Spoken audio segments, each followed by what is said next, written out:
You may have noticed grocery prices are on the way up, and industry experts don't expect them to go down anytime soon. North Shore Bureau Chief Doug Mouton shows us why. That is what's called corn gluten, or corn germ. It's used for feed, and its price, like everything else coming into the Kentwood Co-op, is up.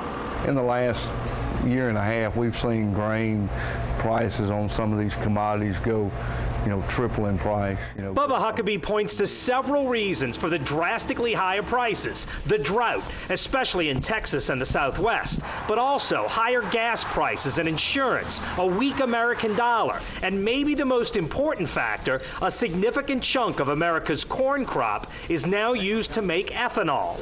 In the ag industry, we've said this day had to come one day.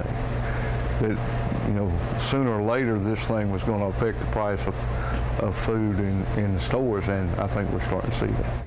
If you think you're feeling the sticker shock at the grocery store, Bubba Huckabee says it could be a whole lot worse. He says the prices have gone up on his end at a much higher rate than he's seen at the grocery. It's less of groceries on the shelf, and it's more of perishable things like produce and meat, anything that's tied into immediate pricing.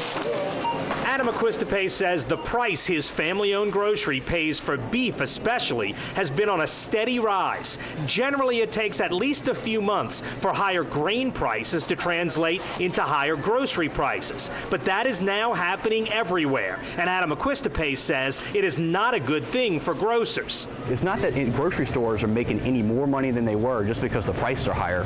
They're making the same or even less because certain categories become more competitive. Bubba Huckabee says normally grain prices drop in the fall, but he says that hasn't happened yet, which could mean grocery prices will stay high for the foreseeable future.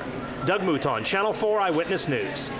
The USDA predicts this year, for the first time ever, more American corn will be used for ethanol production than for livestock feed.